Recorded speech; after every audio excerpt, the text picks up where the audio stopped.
Hello and welcome to the WIHS Journal, Public Affairs from 104.9. I'm Paul Kretschmer. Today is the first of 2 days of broadcast excerpts from the 2023 Autism Summit held at the State Capitol Complex in Hartford recently. So good morning. I'm Denise Drummond. I'm the Legislative Policy Analyst, the lead policy analyst for the African American Subcommission of the Commission on Women, Children, Seniors, Equity, and Opportunity. I want to thank you all for being here today at our second annual Autism Raising Awareness at the State Capitol. We started this event last year because the number of children being diagnosed with autism was increasing. The numbers were increasing. More and more children are being diagnosed with autism. So we wanted to raise awareness, and we wanted to better educate ourselves on autism. We also wanted to create a space where we can bring organizations together in one place to share information about the services that they provide to the autism community. Last year we had 12 organizations here. This year we have 27 organizations. So next year there'll be even more. And we also wanted to bring families together to share personal stories about the challenges and the successes of raising children that are autistic. There's challenges that they face every day, and then there's also successes where they're, rejoice about the accomplishments and the achievements of their children. So immediately following the program, we encourage you to head downstairs to the North Lobby where you can visit the tables and get information. So we're going to get this program started, and I'd like to do that by introducing our Executive Director, Stephen Hernandez.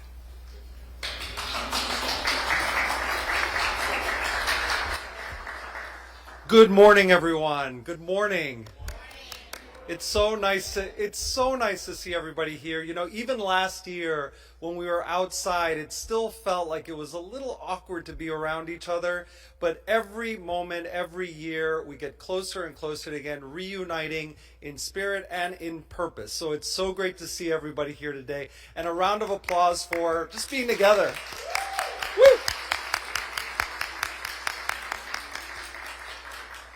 So Denise, thank you for that. And it's our second year of doing this event, but as many of you know, this event has been held at this Capitol for many, many years. And we have several of our leaders here with us who have stewarded this work throughout the years. I'm recalling Representative Kathy Abercrombie, who was one of the original champions of this work.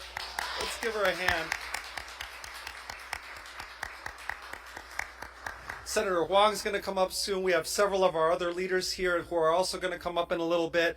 And it just shows that this baton must be handed over and refreshed anew generation after generation. Neurodiversity is among us. Neurodiversity is not something to be tolerated. It's something to be accepted because it's part of our world. It's part of the fabric of who we are. So what's beautiful about this event is that that's what we're teaching. That's what we're broadcasting, and hopefully that's what will enter every ear and psyche of every neighbor in the state of Connecticut. So without any further ado, I just want to again welcome all of you. We're going to open up a robust program. As Denise said, we're going to hear from people with lived experience and from families. And first I'd like to invite our leaders to the front, starting with Senator Huang, but also our other senators and representatives, if you would, one after the other. Just come up and say a few words about what today means to you. Welcome, Senator Huang. Good morning, everybody. It's wonderful to see familiar faces, and COVID has kind of altered plans a little bit, but it's fabulous to have everybody back here, as Stephen has said. Welcome to your building, and I think the importance of having your presence here is critical. And as we look at Autism Awareness Month, soon to be ending, it should be in May. It should be in June, it should be in July, it should be every month of this year, not just 1 month. But I was taken by the theme of this year's awareness, and that is transforming the narrative, contributions at home, at work, in the arts, and policy making. And you are here at the seat of policy making. So thank you all for being here, and for the caretakers and unconditional loving parents and family, thank you. Thank you for your courage and your unconditional love and sacrifice. I was taught very early on by Kathy Abercrombie, who I called this morning, and she reminded me to offer my warmest greetings to everybody. But then she emphasized to say, we got 250 people off the waiting list last year. This year we got 200, and we're going to work really hard to get a staff member at the Office of Policy and Management directly addressing autism. So that came directly from Kathy Abercrombie.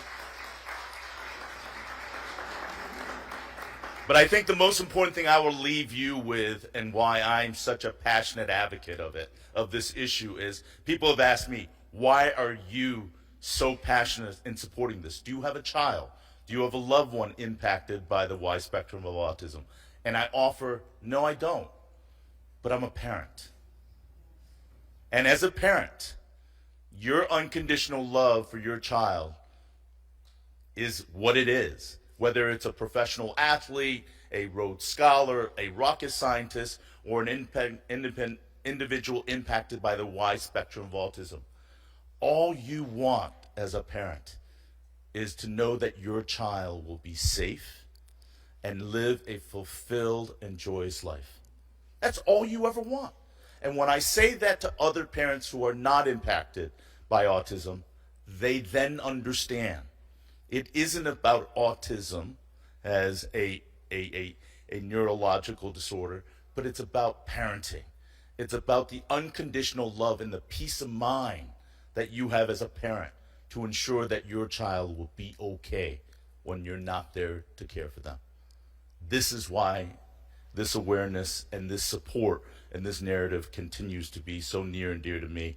And I must say again, a big credit to Kathy Abercrombie for teaching me so much. Thank you.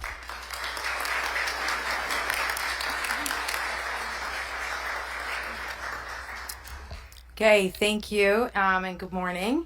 I'm happy to see so many people in this room. So I'm going to introduce myself. My name is Miriam Khan. I'm a representative for the 5th District, which is Windsor, Hartford, and South Windsor.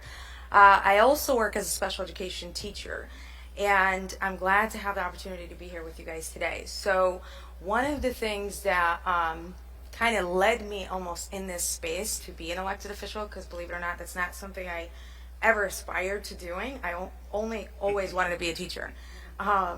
Is just, making sure that we continue to support the programs that we do have in this state, the really good stuff, but then also making sure that we're putting in and investing into programs that we're going to need, especially in regards to special education. So this session has been good. I've worked with, and then you'll hear from some of my colleagues, with Representative Dathan and then Representative Gilchrist in the Human Services Committee about a bill that we were working on this year that does have some impact for the community.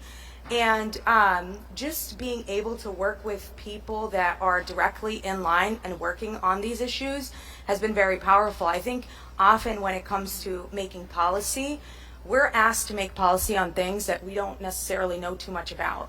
So me, what I wanted to do is go right to the source. And although I'm a special education teacher, I don't work specifically in a program where all my students are on the spectrum. So I was able to get to some of the sources, especially for the education piece of this policy that we were working on.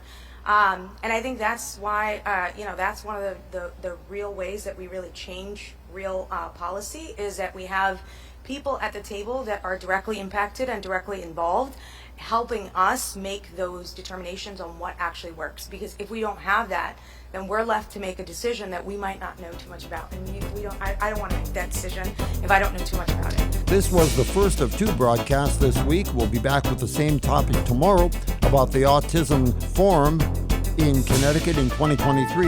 You heard state representatives and senators in today's broadcast. For further information, call us at 860-346-1049. 860-346-1049. The opinions expressed are those of the participants, not necessarily those of the staff or management of the station. I'm Paul Kretschmer on the WIHS Journal, Public Affairs from 104.9 WIHS.